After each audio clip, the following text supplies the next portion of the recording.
ang mga Duterte ay nagkaroon na naman po ng maling akala.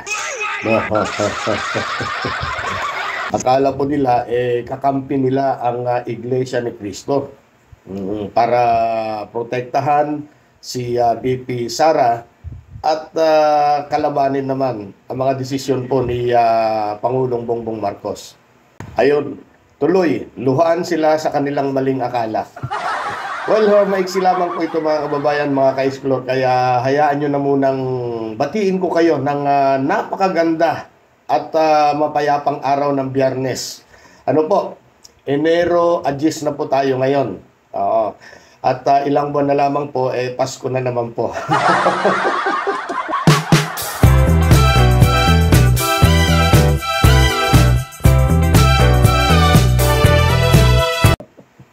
Double knockdown. Yan po. Yan po ang natamo ng mga Duterte supporter ngayon. Ayan. Lalo po itong ginagawa nilang pagtatanggol. Pagtatanggol po kay Inday at pababain o pabagsakin naman si PBBM. Sa sitwasyon, sila po ang na-double knockdown. Knockout pa nga eh. Unahin po natin yung unang knockdown nila. Pag-usapan natin yan.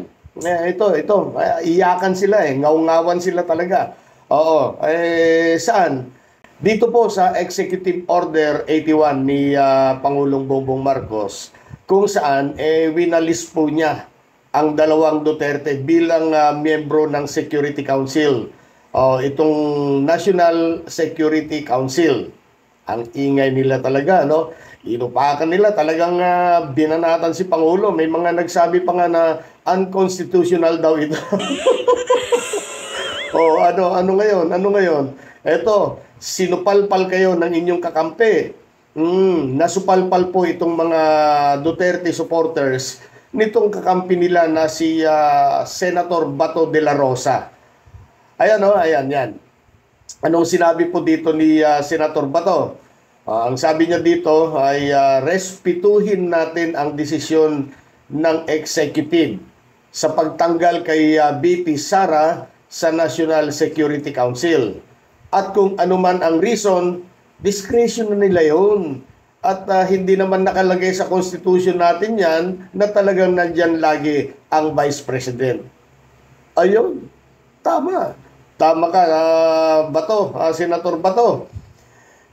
Ito pa, dugtong natin ito. The Chief Executive has the power to reorganize all departments and offices under the executive branch.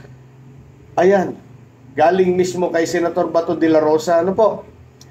Yan, supalpal na naman. Knockdown sila dito. Kaya sa mga DDS na hanggang ngayon na hindi pa makamove on na po. Huwag na kayong magpumilit. Wala na kayong magagawa dyan at sana maintindihan nyo naman yung sinasabi ni Secretary Bersamin na hindi na po relevant sa NSCC Inday Sara. Kaya tigil-tigilan nyo na po yung pag-iingay tungkol po dyan sa pagkatanggal ni VP Sara at itong si dating Pangulong Duterte. Okay? Ano naman po yung pangalawang knockdown nitong mga DDS, mga kababayan? Di ba lagi nilang pinapanakot itong nakatakdang rally po, itong malaking rally. Malaking rally po ito ng Iglesia ni Cristo. Na ito daw para proteksyonan si Inday. At parang pinapalabas naman nila na ito daw ay para pababain o kontrahin naman ang mga desisyon ni Pangulong Bongbong Marcos. Parang gusto nilang sabayan ito. Sabayan ito para magkaroon ng people power. People power. Ay nako talaga. Ito nga, may pahayag po ang Iglesia ni Cristo dito. At dito, hindi lang knockdown ang inabot ng mga ito. Knockout. Knockout talaga. Ito ha.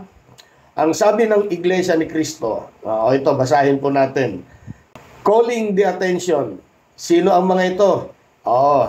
Calling the attention of PBBM resign and impeach Sara protester. You are being asked to refrain from joining the massive national rally for peace initiated by the INC on January 13. Yung gustong sumama dyan, abay dapat kaisa kayo sa layunin ha. Pambansang kapayapaan ang dapat po nating babanggitin at ating sasabihin at dapat nating agenda dyan. Yan, oo. Yan ang malinaw na sinabi po ng Iglesia ni Cristo. Bawal sumigaw ng impeach Sara. Bawal din na sumigaw ng BBM resign. Di ba? Yari kayo dyan, mga DDS. At syempre, kung bawal na nga sumigaw, syempre bawal din magdala ng placard ng BBM resign. O kaya BBM bangag. Di ba? Oh, yeah. Ang alam ko, may rally po. May rally po ang impeach Sara. Pero ito ay hiwalay. Hiwalay na rally po yan at sa ibang petsa yata. Parang nakita ko na po yan. Meron po naka-schedule na impeach Sara rally na inorganize po yata ng mga BBM supporters or mga vloggers. Ewan ko lang kung mayroon ding rally ang mga BBM resign na. Yung BBM resign ng mga DDEs. Pero tingin ko, malamang. Babangawin na naman yan kung sakaling magkasa sila ng rally ng BBM resign. Pero yung impeach sa Sara rally, mukhang lumalakas. Nakikita ko po ngayon sa kasalukuyan, mukha pong lumalakas ang panawagan ngayon eh. Alam niyo kung bakit po? Mas nakakarami na po ang mga Pinoy na pabor. Pabor para alisin po si Inday sa pwesto. At yan naman ay ayon po sa latest na survey at sa tingin ko po habang lumalabas at nalalaman ng taong bayan ng mga anomalya na nangyari po sa DepEd at saka sa OBP, lalo pa pong dadami. Lalo pa pong dadami ang sisigaw ng impeach Sara now. Yan. So, double knockdown. Ang mga DDS dito. Paano? Di natamemi kayo ngayon, ano?